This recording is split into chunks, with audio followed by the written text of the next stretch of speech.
Alright, kale tuli ku Made in Square wetu today n'olunaku olwaleero ndine oba mu introducing entya nemererwa olumu but njakulaba show ndowooza show gyenaggwera eyo tujja batongedde ddala omutegeera because olwaleero kyekisingira ddala okubeera ekikulu ekyokwongera okutegeera Karole Kasita namulindwa King Mama. Mu ndongo muno nno King Mama ono buli omu amuwaddemu emyaka gye, abamu nti yatandika dda, abalala nti yakatandika.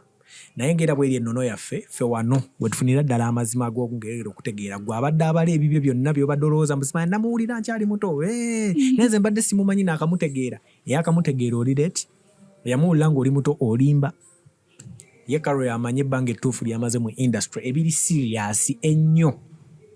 Emyaka emituufu Karole giri emeka? Seriously, in the industry? Yes. 5 years. 5 years? Yeah. 5 years, nga tekuliiko myaka gya nasale. Egya nasale gye emyaka nti Karole abaddeko eno, naye nga Karole abaddeko eno. Waliwo n'oluyimba lwali obaddemuko ng'abantu tebalumanyi nti ddala we yali Karole? Gye luli. Luyimba ki? Baluyita Banana. Banana. Lulwo? Yeah, we were duo then. Yeah, but we're still small girls. When I was Samanyambo, it was even a big song. Because me, I was in school. Twaluyimba never luta because the person who was managing us then, when I saw managing, no yali AD ababangoni. I think they were somehow fading out of the business. Bonga bo okuyimba kati ngabagala kwata ku talents. Yeah. So which year is that? I don't know which year that was. Naye wali okozesa linnya kyera Karole Kasita? Karole is my name. So, Karole Kasita is my name. I mean, wali era still okozesa by that time kuyimba? Oba since you were two girls? We had a name, but the problem is the other person that I sang with is not comfortable with us talking about that time because she's now a very staunch Muslim. She's a mother. She got married. And she, I think her life right now, relating her with that life because then we're still young girls. So tagana bantu kumanya kudayo kukeberayo maybe kulaba mbu she was the one. Yeah. By the way, that's how strong religions are and how people believe in their so religions. I respect that for her nangesaga nyoku kumanti nchogera konye. But are you still friends? Do you still talk? Yeah. Very much. Wow. We are very, very, because we were friends right from school, because we were in school then when we sang. And then we came from school, we rented together a house in Chivuli when we were at campus. Urakwati kati abeera anonymous tubadde tusobola mutegeera but you can still tell us lwaki y'endongo yagivamu byamutama mangu mwalimuko ebizibu awo ebyabatuukako? No. For the 12, the Safunako bizibu at any one time. Because right now I would think she's proud of you. She's very, very proud of me and I'm also very, very proud of her.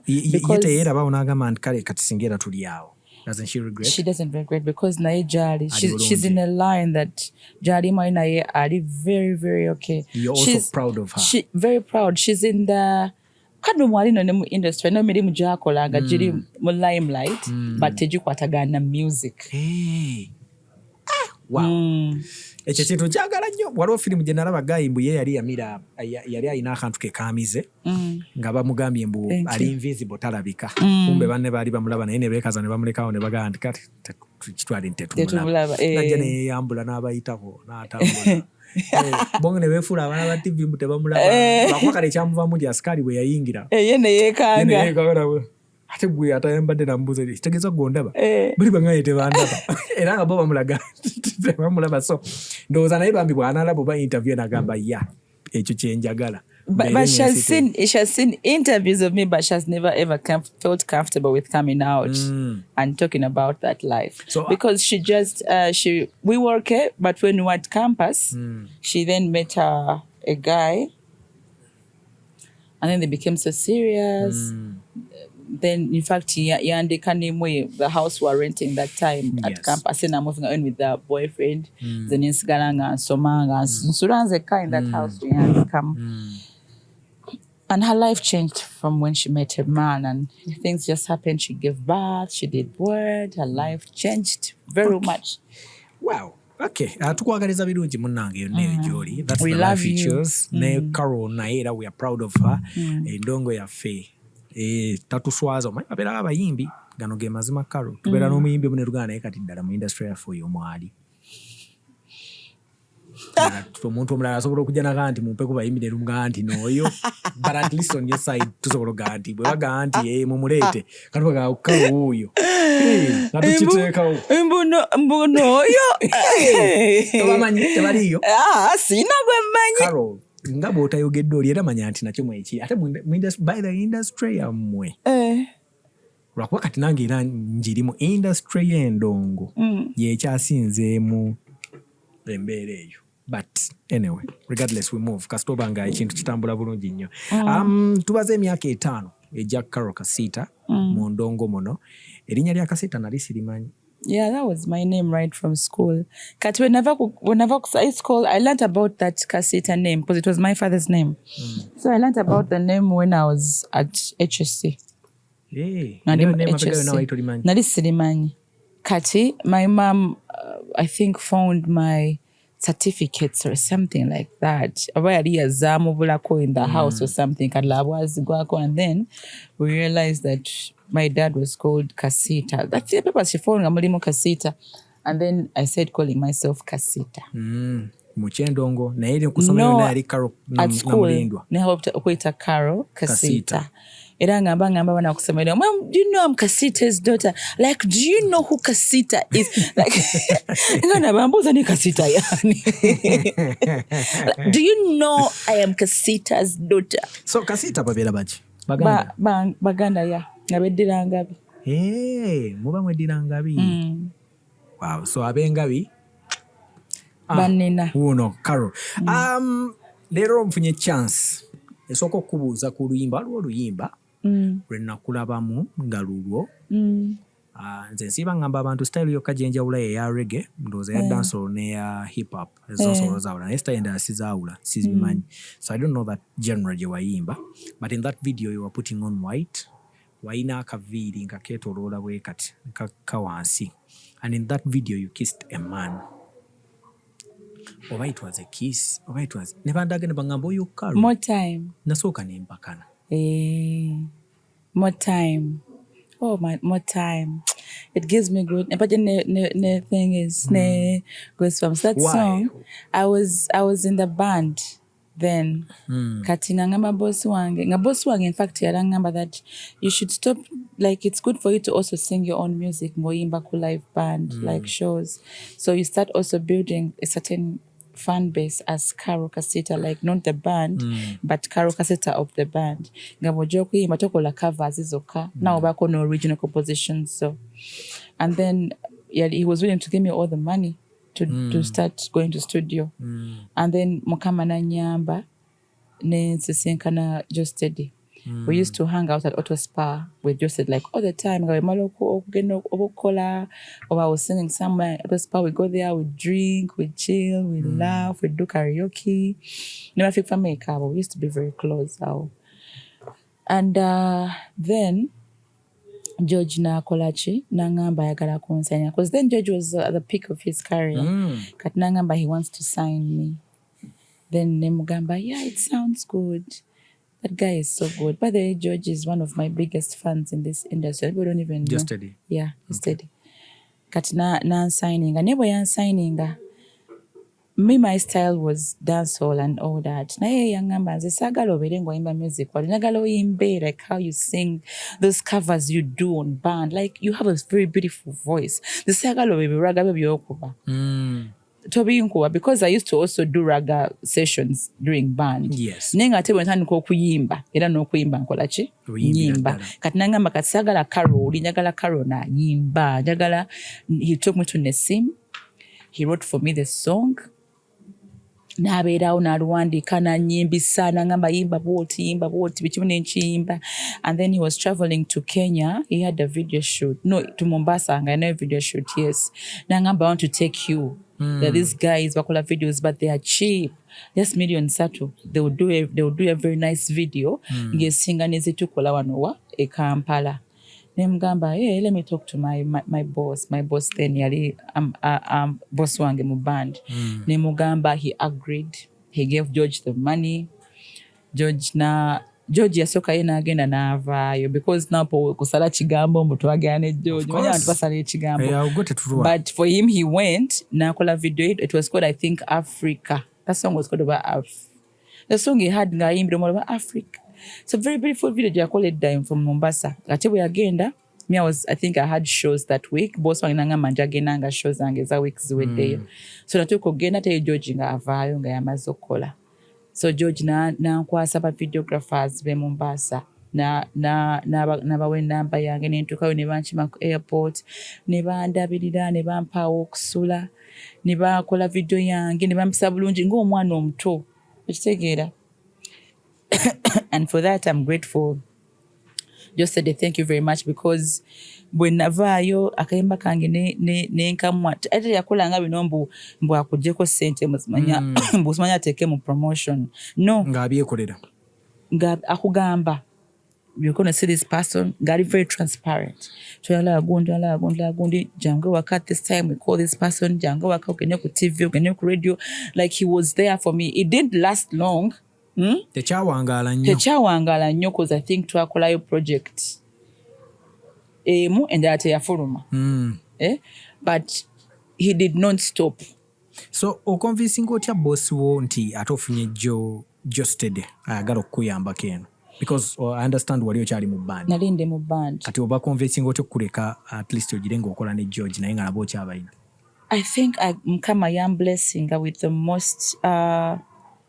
with the most understanding person in my life at that point. That was my boss at that time. And I also want to thank him. He's called Mr. Geoffrey Sengindo. He works with UCC. And I want to give him his flowers because he jump-started my career. Because yanfunaze ngandi nali manyi kimu kunywa mwenge. Naye manyi kimu kunywa mwenge nakuba party. Wali party animal? Very much when I was at campus. Naye when namala campus, kati nebintuulamu kagojuka biba yalinga mpaka upkeep ngandi campus. Kati namala campus nangamba you either come back home because now campus is done or you're on your own. Mami. Awo nemanya nti gikoze jiwunya ate nga sagala kuddaka nga nakula dda utegera ebintu ebyo nga mpulira nakula neŋŋaana okuddeka kati awo neŋŋamba alina okukola. So wasigala ku hostel? Nali sisula mu hostel. We used to rent a house.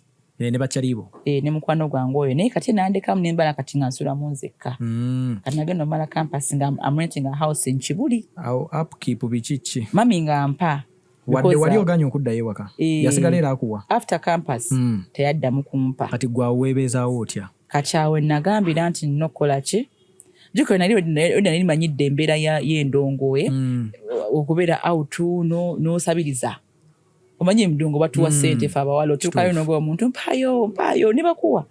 So nali wedding ezo mba nazo ngamba ndikushwane nga manyi it will not last. Nga manyi it will not last forever. Oberengu ate osaba omuntu yo. Omulyoke endonga ntoyera bebamu. Yes. So you cannot ask the same person every day. They also get tired. Kati awo ne ngamba nina okufuna wakalimu. Kati oyo guy Mr. Geoffrey yali akoze yalina Essence Studios. They are very famous studios. Ziri awo ku La Bonita. Nga bakola events, weddings. Kanafuna idea yokola live band. Naye nga yagala kufuna bino nga wala bitroops nti ofuna abantu abamanyi kye bakola n'obayigiriza. Then ne babanga eringa foundation or something like that. Kati mwa abaana be yafuna nange mwenajjira nemusa my sister yanconnectinga nensaba omulimu nampa omulimu nangamba jangu mu band naye oyangamba olina okkeera nkwagala ku rehearsal place ku saaweji eyokumakya kitegeeza awo time yaffe ey'endongo bagisala ey'ekiro namanya musiinako ate nga ku ssaawa emu bw'ova onyuka ssaawa emu ez'ekiro. Whether you're doing something or you're doing nothing, I want you at the rehearsal home from 7 to 7. 12 hours. I won't know. Over 7 in the morning, 7 in the evening. Wow. People wonder how I became this Karole, but Other things I went through musically. No, meanwhile ngobeera ku rehearsal place nemuyimbe ennyimba ez'abayimbi abo abalala ababeera ku nnaku ezo ba Lilian Babazi, twayiga ennyimba z'abasindi, ne tuyiga ennyimba z'aba Rihanna, ba Beyonce, nomuyiga ennyimba ezikuba that time nga mubeera ngeringa class. Kuba ekiro mulina okugenda mu performing. When performing leero temuddamu nnyimba ezo temusobola kuddamu. The next time you go there, yes, mwetaaga mpya. Kati yakikolanga mbweberanga he even brings in vocal trainers. He used to bring in vocal trainers. He used to bring abayigiza instruments. Like he put in everything. And then that's how I joined music. Nembeera nga ndi mu live band nenkuba live band. Naye najja mu live band eyo nga ndaba tuyiga ebyo ebintu. Ne mane nga boss wange naye you put in a lot. Ate some people here are not improving. Mine nefanya akajagujagu. Omugezi. Because waliwo kati abatumenya. Kati nze nkera nenzija. Watali okulimirira banno Karole. Nina mugamba nzija wano nga njize ennyimba nga 10. Kyokka ate bano abalina okuzinkubira tebanayiga kola ki? Kukuba byuma.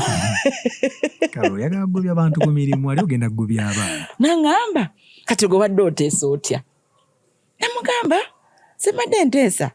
Njirebe mukaono nye abakubi b'ebyuma. Bano bagobe tufuna abalala. Kati awo tuyingire business. Because right now you're just investing, but you're not what?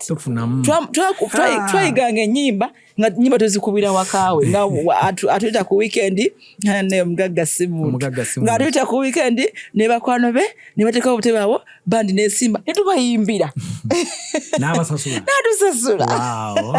kyekyo bagaa nti omugagga wayo y'ekibumba atante ne kati ne mugamba omanyi nze mba ku speed all the time. I'm always kuva ddoli go getter mba ku speed buli ssaawa sibeera wantu nga simanyi kiddako mba sibitegeera. Kati mugamba boss tukoye okuyimbira nga tuyimbira gwe wekka. Nemikwano jo I think we should get into business. Nangamba oteso nemugamba me I can go nenjiriba abakubi nembaleeta wano kati tufe tuyiga ennyimba abayimbi naye nga abakubi bamanyi ekibakola. Nangamba okay, go ahead and do it. Nenjiriba abakubi nembafuna nembateekawo naye tetwagoba muntu yenna. Kati those guys jukira bali bayiga yeso already bali bamanyi okuyimba. Yes. So they stayed in the band as vocalists. Tubanga bali n'aba vocalists bangi, which used to give our clients like a different feel. I know. Because jukira onajja nakuba reggae, oyinakuba raga, oyinakuba like you all have different voices, different vibes. Kati nga musanga nga audience enyumiddwa. True. So we did abagenda boka teba reading atebafaayo, but anybody who I saw that was really in it naga samukiriza kugenda era boss nanfula manager nanga kati since ekyo gwakitandise kati gwe band manager. So bukulembeze butandikira awo naye nzaze yasembayo kujja kyukanza asebe kye nanfula ki anti wajja mukono olugezigeza awo last. Anyway, kasita omugagga wamulaga plan ya sente mwakola ku sente a lot. Kati nako mugambanga kati boss tulina kola business cards kati tulina okutama tuzigabira mu mabaala ago where bands play. Wali wasoma ki? Entrepreneurship. Kyekyo wamma. I had business. I'm a business person. Yes. So fast forward tuvuddeyo mu band life ya band yonna obadde waakabi eyo because now this clearly explains why you're so good on stage bwekijja mu live performances olwa training eyo gye wayitamu n'ebirala byonna. Kati tutandise ku Karole w'emyaka 5 mu ndongo naye Karole ng'ajjidde mu style ya dancehall. But also there is that Karole abantu gwe baali baagala okwagala okufaananya Cindy at some point. Now you even have a song together. Yes, Cindy omufuna otya ne mufuuka bakyali in the live band gye mwali muyimbire nalinga nnyo mu live band katinga manyi ogenda nenda ku live band ye najja nalaba ku yange. So we got used to each other like omubuuza we're going to be playing today nagamba I'll be at Autospan ogendayo nagamba I'll be here nogendayo kati I used to play only in one bar. That was my boss's bar yali Bukoto. That was the deal we had with my boss. Namugamba we don't play and it's hard for us to play anywhere else. Being a band yo edi best only wano at your place. Everything else can be corporate gigs, which we agreed to. Because as we grew in business, nitufuna abatwagala kati nga comedy store etandika. Ku Laughters. It was called what? That comedy show je bakolanga ku Laughters. Katwakubanga ku show ya Alex Mohanji, then cause ne kubaya ya bossy one. Waka. Yeah, we didn't do very many bars because Boss Wafe was so strict about that. So that's how I met Cindy. She used to come to my shows, na ngenda ku shows, and najja kuyange, ngenda kuiye, nemubuza olumu how was it, na inambuza how was it, nchusemu wa inambuza, like that. We became like friends like that musically. Olumu ngenda ku rehearsals and I watch what she's doing, and I see, I learn a few things. Yeah. Okay. Mbera ejinje eyo. Galababo najja. I was with my friend DJ Wiki. Netulaba oluyimba. Nembuuza Wiki nti ate oyo wa dancehall kyoyo eyakubye Galababo. Tulaba video era mu kusooka ffe twali tetumanyi nti olina muna Uganda. Kuba video eyina engeri gye yali efaananamu ne bye mwakola mu video awo. Ani Wiki n'aŋŋamba naye nno muna Uganda. Kati ŋampakana. Kati we nakkiririza wamukolera drop mu luyimba. So bw'omukolera drop mu luyimba nanga ndowooza okitegedde timuna Uganda. Eŋŋamba okay, kati asimbudde nnono. Netandika okukubeerako. Moto ajja ddi. So twatukanga band eyo ng'abaana bakuze. Kane nga boss wange, now me I'm going to go solo. The understanding man I talked about. Nangamba hey kali, you go solo. As long as you come back and sing at least one show every month. So Galababo jango chali mu band. Yeah. Nenge era we kubide dance olwo. Ofuna project ya Cindy awo omusabira akuleke. Yaka. Kuyaka. Yaka posa ajja before. Ajja after Galababo. But comes before Moto. Kati nkuba Galababo awo nga nsazeewo I'm going solo kati nkola shame yokka. Mu mwezi. Era nga boss wange ampa bulungi sente kweyo show. Kati ngolunga ngenda atanso okundeka mkule. Kati nenkuba ne yakate yakanakubanyo kati nendeka kati ngankola like one show like in 2 or 3 months. Ebanga appearance just nyelanga I'm still under his wings. Yes. Kati awo Cindy uyalabanga bambi nkubye. Because she used to love me and I'm a very humble person by the way. Yes, mfaba kumanyi tukumanyi. Na utuka kwa ekiseera nembuuzaako Apple. Your manager oba onyiiga. Nyiiga naye ndwawo. Namubuuza bwana eyo kala anyiiga. Nangamba mukunyirizeemu. Mugamba saagala side eyo abantu abatera okubeera simple. Bwanyiiga bino birala. So nenga ekyo kisigala eyo. Yeah, so Cindy we namusaba yanda bambi nga nkubi and she supported me kwa namusaba collabo ya Moto. She was very because namweleza demo. In fact, the demo jenamwati yayenga na limba yetwayemba namwa demo ngeri awo. Kati nagikwata nagikyusa. In fact, she even wrote my verses. Tugenda ati nawandika verse nawandika zange nawandika buli kimu. Nagamba yiyo tune nkutadde. Namugikuba. Kati Yaka manager yateekamu sente mu video. Me kuvadde endongo zange netera mu sente. Weeteramu. Kuba twalaba video yepe. Karole bayo baddo maintainizeemu awo ku mutindo kikwatagana video. So naluli bwanga nti you would have been a director mu singa tewali muyimbi sobola kiwakanya. So aweteekamu akasente ko ke baali bakusasula eno.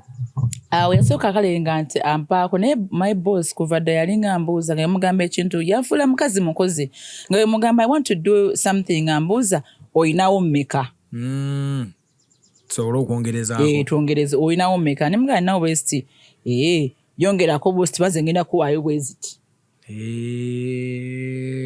So bwekiti bwe kyatambulanga. All my life, even when I met my partner eyanyambako awo nga I'm growing up awo yakanga atandise because then I had a very loving person in my life eyali supporting era naye yandeka mu kiri ekyokubeera omukyalo omukozi nga naye ambuuza oyagala nkuwe naye gwe oyinawo mmeka.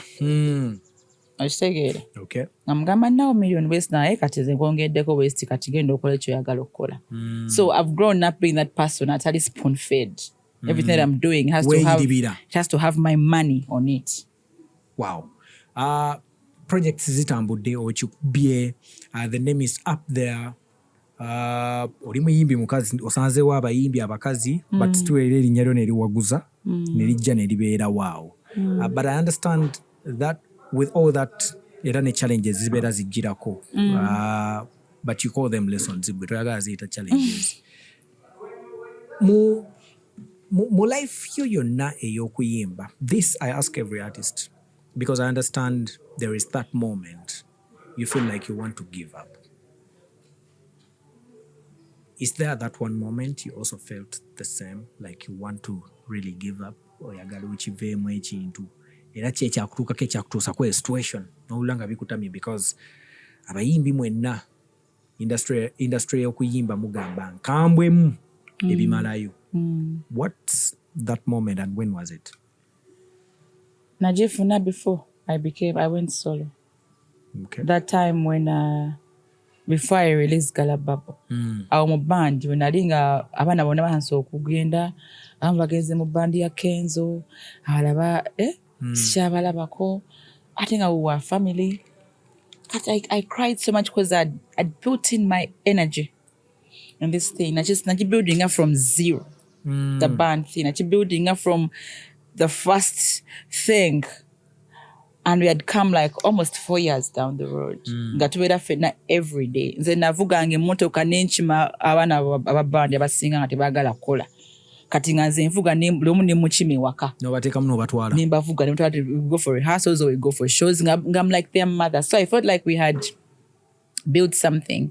And then when we became something, when we came to the light, then people started taking them for their things. I think I saw a bus stoppinga because it's their talent. Sabayigiza talent yawe. Ngandaba, I cannot be selfish. Kanange nemba gamba, you can do your thing. Kati nempira wate kati ngendongo. Entamye. Nga simanyi like what to do next. I was going to give up.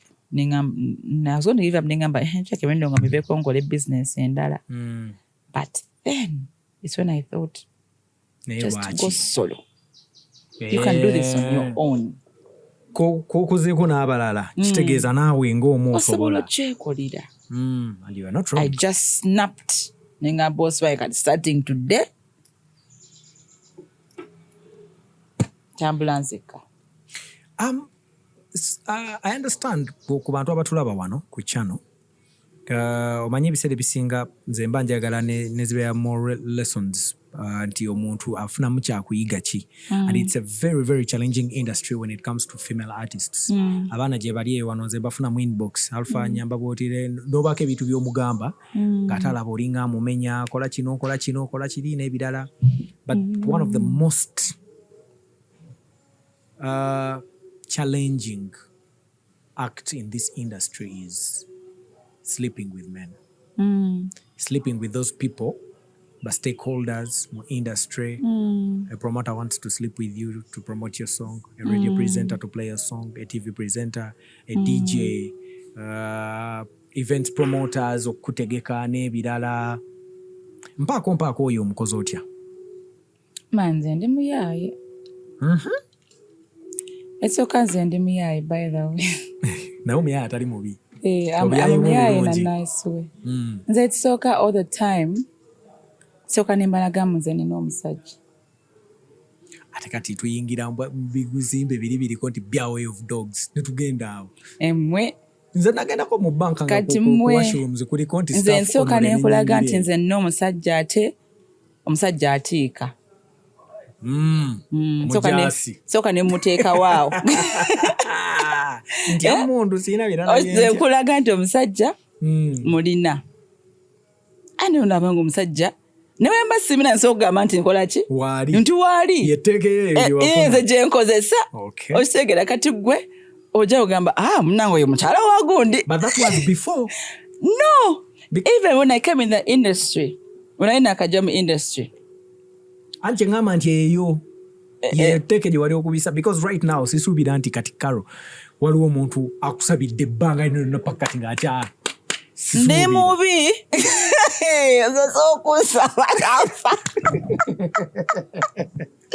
Ozo no gongo baranga chasa. But etegeza mu kyali ebyayi byalemezaamu. Yeah, wow. But me, I'm bad. Nange nchemanyiko, and me, I'll get everything I want from you. Ngate straight to because you know you just favored. No, I think girls.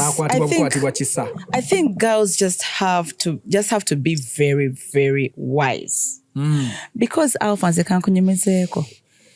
from experience, sometimes when you give a person what they're asking for immediately, they will take it, and then they will stay for a few days, a few months, weeks, months, and then time. Yeah, and then they will go to somebody else, and then you will go to somebody else because you want another favor. Then they'll also do the same thing to you. Then you go to somebody else. But every time omuntu wakusaba byakusaba mpako no mulemeza mline. It's the more they give you everything you ask for. Because baba ine subi nti one day.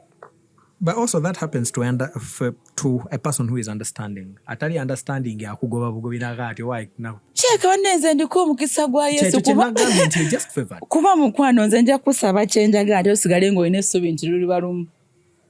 Ruina ko chikola. Si omusi babiri. Ati tupona onedde. No bachimanyi.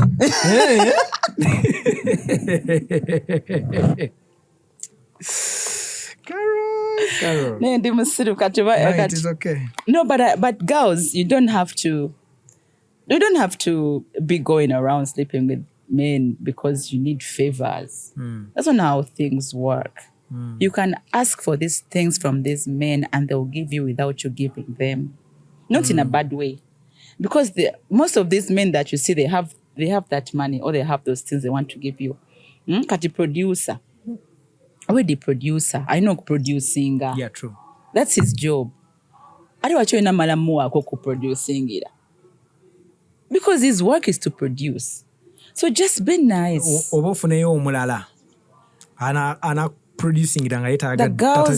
girls have to be very wise and just make everybody your bro for starters. Bro.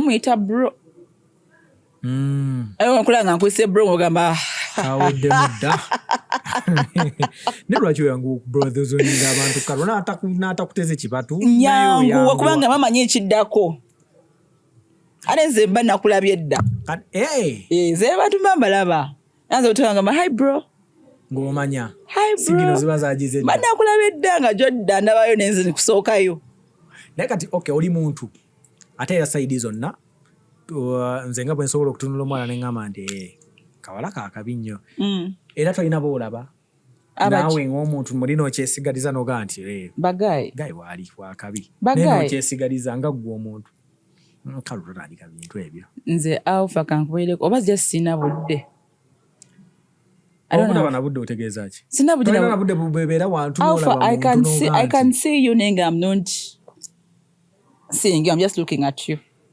Byawukana. I can look at you and don't see you. Olanze karondeka. Owagala kuwakana. I can look at you and not see you. Like nemba njoga nenga sina kulaba. Hey, I never onga sa kulabye.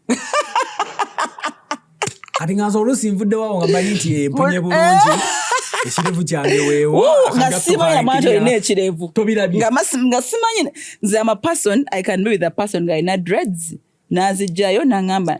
Nazijake mbiza ngine ngamba. Like you had dreads. Nga sichimanyi nti yali azirina. Kati, abantu, I'm going to ask this. It's kinda personal na yedi nyambo chingambe. Kati omuntu go wa chance. Yakola chi. Okutwala attention yo. Natuka mu feelings izo.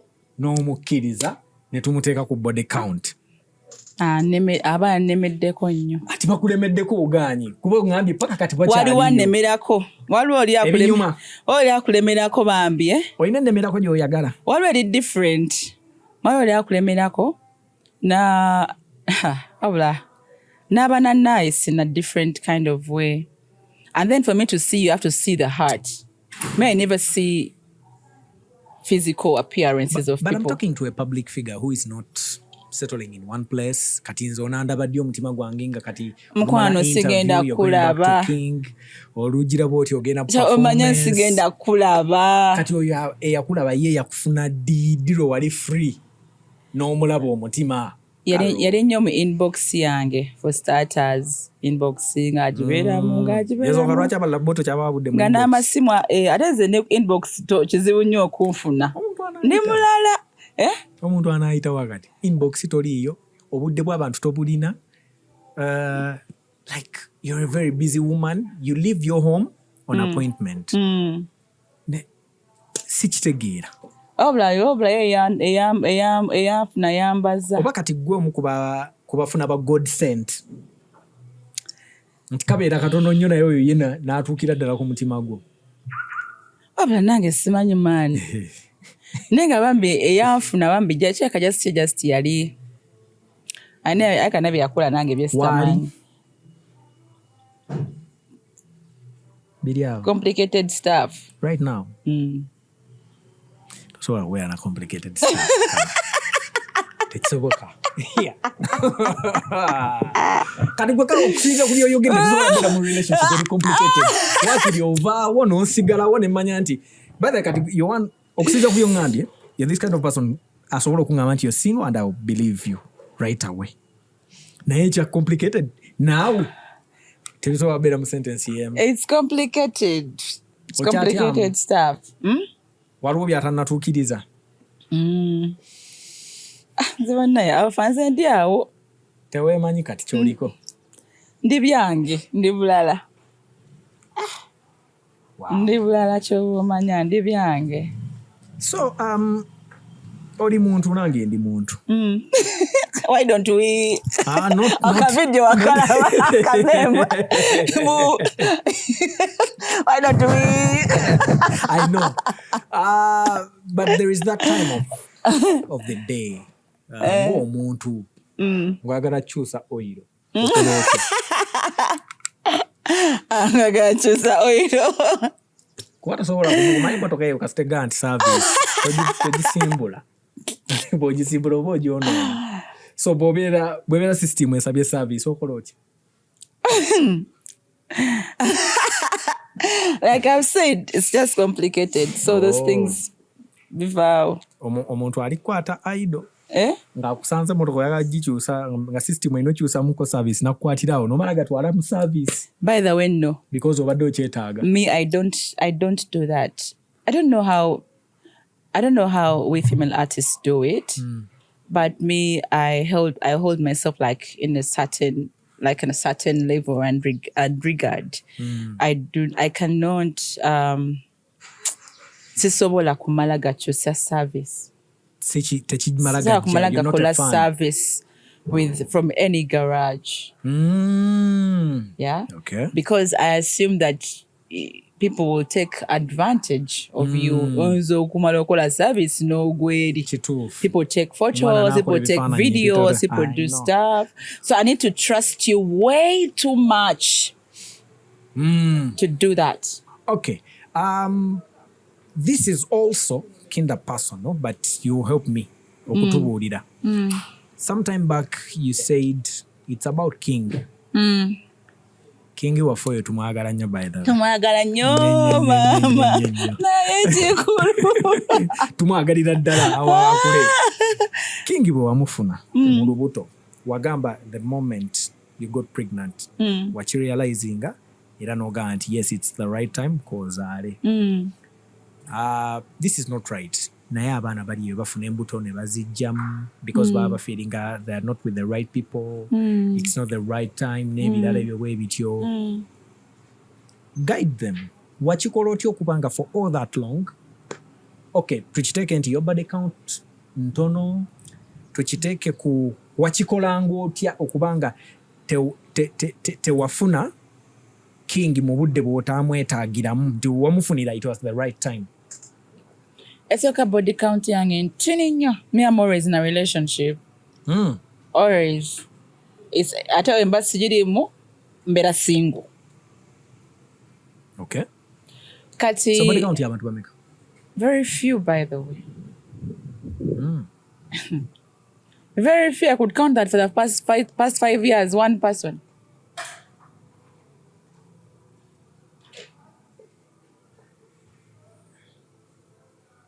Karole. That's for you to argue about or... Anyway, I'm your friend. Tosobola kunimba. Sure. Lwakuba era still I can be your friend, non nimba. I'm not lying to you. Kunimba. So for the last 5 years, one person. Okay. Kati chiri. Tudde ku chiri. Kyabeerawo kitya? So this person, remember now when I'm with the person, we discuss. But then I'm very complicated. Tugambe. Songa zange na bantu bange. Yo manager wo apo yagenda Germany aina family gye yagendamu. Bali ekyeggulo gikunyumiza. Bakunyumiza kyabutuka. Bali ekyeggulo. Time yokwe servicing anetuuka. Bo balina ne timetable. Omwami najja n'agamba omukazi nti baby it's time for. Era apo ne bamuleka ku mmere. Ne bagenda. Ne badda. Si byabwe nga biri bwe biti. Tongamba nti bwoli. Not like that, of course, exactly. But man, it's nembozo mukati zitulabisolo mukati akutulagana ngoto kunyumiza ebintu byange ezembo zinakuba private nempoza wale bali akamera nekugamba munanze nolaba abaana nze nabeerako n'omwana omuwala n'akulaba bw'ati yalaba kifaananyi kyo nga bakimpeeza ngenda kukola artwork naŋŋaana Alpha Karole yakikola atya ne mmanya nti okay so abaana babeerayo nga balina ebintu bye baagala omumanya. Okay. But this is me. Yes. It may not apply with you and the person you're dating, yeah? But me, it's okay. I don't choose family planning. Okay. That's one. The planning method I use is the safe days. No. The safe thing. It's embarrassing, but it's true. Musajja aba alina okuguma. Okitegedde kye njogerako. Ebbanga eryo lyonna. Nalyoka nemba bro. Sawa sisobolawo. Paka. So when now we decide that now we want to try, then we can. If it is safe.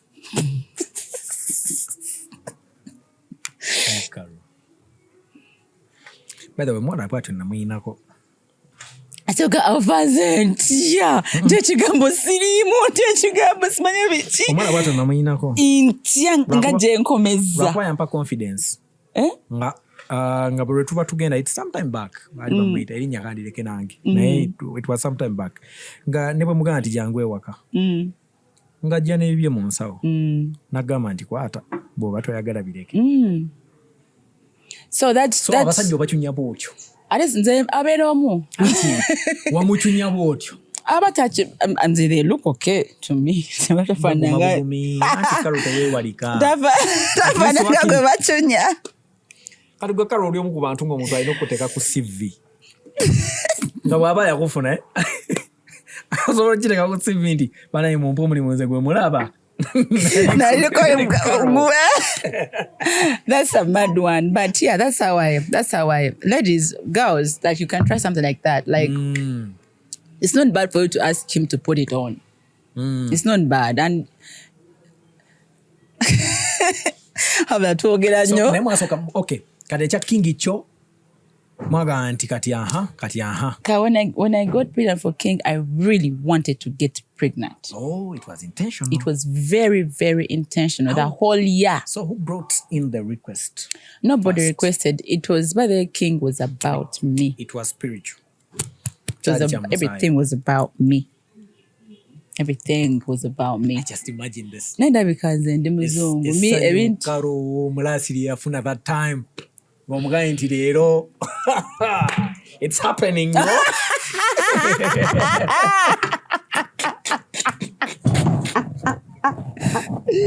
Toya magezi. Alitomanyi. Kati ka Victor kaseka chola kaze mboze kecha basi. Kale toina magezi aofa. Adi gotomanyi. Tuchali chama. Man, tunyumize nnyo. Basaza mbozi mukati. Okay, anyway. As we wind up, kuba tunyumiza nnyo ngenda kuddamu nkufune because olina ne album maaso tujja nayo tugikola exclusive yayo. Zigenda beera album B, right? Really? Ejja beera yakubiri. Yeah, that's second because one. Limited edition exclusively yo nayo tujja gifuna olwayo.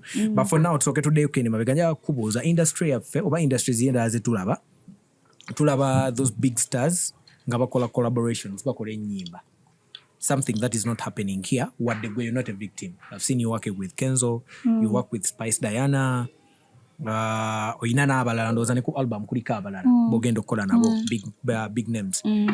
Naye lwaki olowooza kiri bwe kityo nti we don't have many of them? Many collaborations. Yes, big names. Nti tosobola kulaba let me say Chameleon working with Bobby Wine. We don't have a project. I think at least walaba Arakeri ngakoze ne Asha. Big names. Nolaba P. Diddy nakola ne Asha. Big names. Nolaba, you name them. Shakira, akoze ne Beyonce, Bani. Kale kati go ina ne Spice, ngera bwe gambi nobeera ne Kenzo. Mwena amanya manene. Nolowooza lwaki tekiri nnyo. Lwaki mu industry tekiri nnyo. Lwaki kati ne Karole kale tayongerayo ko n'abalala. I think ekyo kyali kyadda. The industry has evolved a lot. Now people are collaborating a lot. Mu nsi olw'okuba gw'okikola nkwano. People are collaborating of late. Anti kati nsobola okubuuza endala nga toziyina ng'era ojja kuŋŋamba eyiyo ezizo zokka. Ng'ez'abalala toziraba. Yeah, take an example. Take an example of Shiba and Karuna Ntongo. Take an example of who? Azawi Fiki. Yeah, Azawi Fiki Famega. Take an example of Vinka, Winnie, Avapeace. Take an example of Elijah, Takana, Kozene Vinka. Like, and naira abo bawulidde gy'obogeredde. Because of their label, yes. Let's say. Okay, let's take an example. People are collaborating. Okay, naye olowooza lwaki tekinnaba kubeerawo nnyo? Muli olowooza ki ekikyakigaanye ekyo okujja ennyo? Kibeere kya bulijjo tuleme kubeerawo ng'amannya tugalowoozaako bulowooza. Ongambe nti take an example of Rema, Karole Kasita. Take an example of Winnie Nwaji, Nomuyimbi Rema Namakula. That would hit. You get? That would be big. Ndowooza wagira be ya Rema ne Lutalo. Nebeerayo ground nekubira ddala nga y'amaanyi. Nze ndowooza we don't. Our culture ey'endongo is a bit different. Abayimbi aba those other countries, I assume that they are always about the business. Which culture we don't have here in Uganda. In Uganda, we are somehow totally very much diverted. Like, I normally have these talks with Bushington. We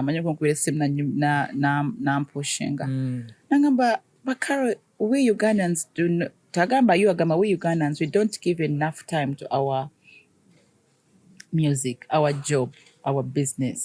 Oyagala endongo ojiweyo only 2 hours in a week. But imagine if you were about the business, you'd be thinking about now, who should I work with? Where should I do it from? Because it's about the business. Like kati nkoleyo nani. But in Uganda, we are so relaxed. Tuli so relaxed. Even ndongo tetu. Ojagenda okolera kayimba kamu kasaka ku batodde wakokolechi. Odde ku birala. Oh. Okay. Odde ku birala obadde mu kasita okwasaayo. Ngodda ku bibyo. Okay. Mu Uganda kasita okwasaayo ne bali abantu bakibeerako ne bwakwasaayo abanga atalina. Right. Ekyo katulinde katukisabirire because ndowooza kyekimu ku byalibadde bisingira ddala okukola. We should be about the business. Nkiraba mba producer. Nolabona akuba omulala na mastering. Project nebeera ya kabi. But still that's about the artist. Kuba ndowooza omuyimbi nze njagala nnyo nkiwulire nti Karole yatadde oluyimba akaffe naye mu studio yayitamu kobaaza awuliremu oba akyusemu ku layini nga tannaluta tiki bwe bityo ati at least naye engeri gye tubiwulira eyo mu corridors gye tubeera abayimbi abamu tebeeyagaliza nti agira bw'ati ayinza n'okusangulamu kahuukuko nagaa naye kano kalaba kano nti kye okizzeemu nnyo gamba nti akaffe kye tugendera awo kye Babiŋŋambako ebyo. I don't know. Ekiddirira ekisemberayo ddala. Ekiddirira ekisemba. Oba ekisemba. Ekiddirira ekisemba. Okiddirira. Kuba nti ekisemba kigenda kugwako bugwe. Ensi yonna yali ekimanyi. Okay, fe abali mu industry, omanyi naffe tubeera mu nsi yaffe. Fe abali mu industry twali tukimanyi nti omwana si wa Frank. Mukiza. Fefe Busi. Nekikola nnyo amawulire ng'atadde oluyimba lwe lwa interview. Bwe yakyogerako. Naye yali kyaliwo. Bestiiwo nnyo. He's my Charlie nonti yali. Kyaliwo. Kyali intention mmwe okutuwa feel eyo gye twabalabamu eya boyfriend girlfriend oba kyali kya ddala nga reality nga bya ddala tetwalaba mu nsobi. Nali jinja ne voice note nezifuluma neŋŋamba bakyali bange nti oyayiza kano kasita nti wakabi. And that was AI, by the way. Kye nasooka okwogera. That was AI. Oh, Victor, Sekachi. Victor, can you please come and laugh from here? Lwaki n'olwaleero oyagala dutwanga lwa Fool's Day? Leero 3 Apple. Bale naye abatulabye tukoze 2 days after Fool's Day. Kirabika okyali mu moment. No. Truth is. Nkwagalira kalo wange kati No, truth. Yes. Truth is, people wanted something for us. They did. They were seeing beyond what we were seeing, I guess, as friends. Because Fefe and I are very, very, very good friends. And we've both said it over and over again. Like, very good friends. Like, we do things for each other that people might never do for you. Ng'oli tasobola kikolera munne yeeyita kyaliwo omulala. Nga tasobola. Nga we've done things for each other. Nga nawe weebuuza ogamba, did I really do that? Like, we got so close and we became so dependent on each other. Like, everything you do, you want to depend on. Like, ye mukwano gwo nti ne bw'ozuuka nga tobitegera ogamba man Fefe era otesibitegedde. Sibitegera oba kiki? Mwali mwekola ki okutuuka ku ekyo? Umekuwa chi means what? Like mwatuukawo mutyawo like Fefe wamusanga wa ne mufuuka kiki yakolera n'awangula position ye y'okubeera friend wo bw'atyo naawe kiki wamukolera? I think it's matters of the heart. I think it's matters of the heart. Shaba oseka. Not matters of the heart, matters of what, Shaba? Bannange. Shaba wabeewo. Kakolera abantu gwe. So bwe ngambye not matters of the heart, yagambye matters of Shaba what? talina magezi. Ate nze nja kakola. Shaba talina magezi. Shaba kale jangu oyogere. Teekawo kyoyagala. No, it's matters of the heart, I think. That you meet somebody and then you just immediately click. Kati mwesanga wa the first time Remaso okwesanga gwe ne Fefe? Wave, that wave bar, lounge, yagala. Yeah, that was the first time I met him. We had come out. Then we vibed. Then we started talking, like Natwebuzako, like friends. Then COVID made us become so close. Okay. During the lockdown, we became so close. Nemwetegeera nnyo. Yeah. As friends, meanwhile. Yes. Awo tukyali. I don't want anybody to ever ask you that you are. These guys should go away. Talking to me and the people watching us, not these guys. Let them. Banovaveko. Ignore. Nobody should ever believe that we were ever at any point beyond friendship with Fefe Bus. Fefe.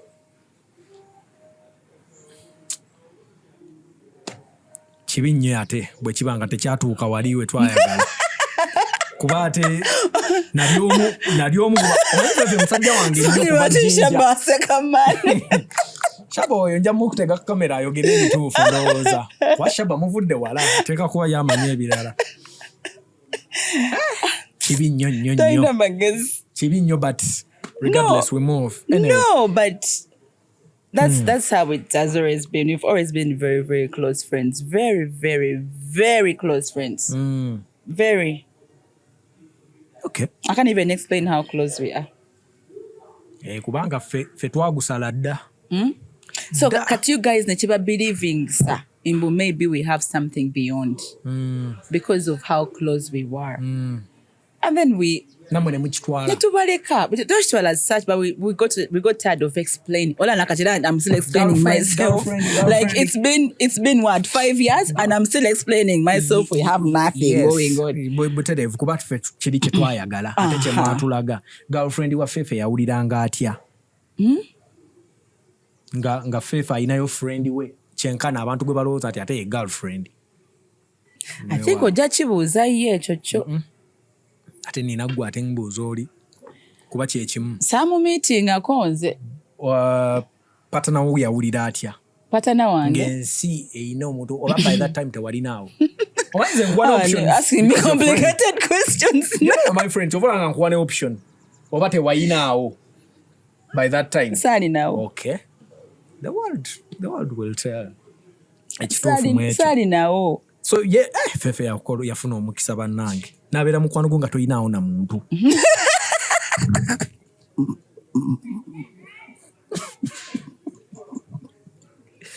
Karongwe.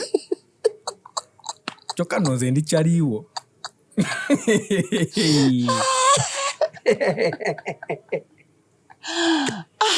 Kati tumaliriza interview. Nanga kwembalirawo okulaga. Ondaga kali waloza atoteke yandagala mu yali anze. Ngenda kulaga kalala. Nze kangenda okulaga. Kuziba abantu abaweereza nnyo message. Ka manager we akampa nakalaba ku status ya manager nenkamusaba. Ngenda katekerayo abalaba kyano ngenda kabalaga temufaayo. Nja kabateerayo. Karo watuuka woddi wano.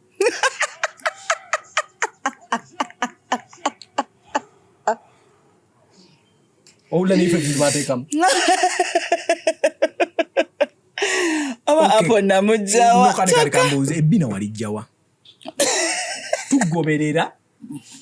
Tukuma. Omanyifa abakwagala we pay attention to detail. Bulijjo sigamba obugatto nti oyambala butono. Bw'abaana. Kati nze nkumanyi nnyo. Nalaba akantu ako ne ngamba. Olabye message kankulage. Oyinza okubolooza nkulazeeko bulazi kankulage. Namugamba kampe. Golooza namusaba kaaki. Nasimanyi. Oli omusaba kaaki. Nalaba kyesi. Kyotalabangako. Bulijjo ndiwa. Namukubira simu wapo ne mubuuza muliwa Kalonga ya. Ate waliwo bano betugamba nti balyambala naye akagoye ke wayambala tekalaga kwambala. Oyo yeggwe. Kwa kikolo otya ava piece yangamba yasaba. Mu church etono lyalinawo lya church. Gwa kolo otya. Man. Nange simanyi just nazukanga nabaliri bulala. Never what you got, right? Yeah, everybody tells me now like wajewa nyash. Nange simanyi yava. Nazukukanga nange simanyi waje evudde. Ngamba Karina album wejja abajita King Mama. Yeah, King album, Mama. Dropping on her birthday nakuzoma ezimeka. 25th of April. So limited edition Rachmaji to my limited edition. We felt like it had sounds that were really unique and nobody had heard. Okay. In the industry yet, and it was also a different sound for me as Karole Kasita. Oh. It was a very special edition. Like it would never ever be, those sounds would never ever be heard anywhere else. Even the collaborations on the album were really unique and nice. Kulika kaimba kange kenjaga okamanya kama Madiali. Nti natuka nekiseera ne nganti bwe mutakola video bwe ndifuna ssente za video gye njagala efaanane kuba nabuuza ko ba director abamu naye nga ya bbeeyimu. Ngayameka. Eyangambe ntono yangamba obukadde 12. Okujjayo kye nali njagala nze kyempulira mu luyimba olwo. Kati naye bwe ndizifuna nga tezirina byakkola. nga nammwe muganya okukola vidiyo eyo ndizikuwa ne mugikola oba muli bamufaanana mutya oba mulibeerawa muliginkolera so ekyo nenkimaliriza that means gwe number one fan waffe nze ne Fefe ndowooza nze mbaagala kufa gwe tomanyi kyobola nga kiri kinnumya ennyo biri byonna wali binnumya ennyo kubanga tewali kyatuukawo naye no King Mama album tujja gikola exclusive interview ndowooza nga ennyimba zonna tuzoogerako kala jatubuulira ennyimba lwaki namba eriko yeeriko bakoleddewo buli luyimba lwaki balukoze n'ebirala byonna tujja gikola ndowooza nga nammwe ennyimba muziina nga lwetwogerako lwokebera mwongere okubeera attached ku nnyimba ezo muzaagalire ddala nkuwaddeyo omukisa gumu ogw'okumbuuza ekibuuzo kyonna kyagala okumbuuza tumalirize kigwawo bugwi bwe kityo dde bwaffe buweddeko mbuuza yangu ndikirowoozaako nenjagala kwokya tosobola buuza nze nja kubadde ngenda kubulira mazima kuba obadde wa mazima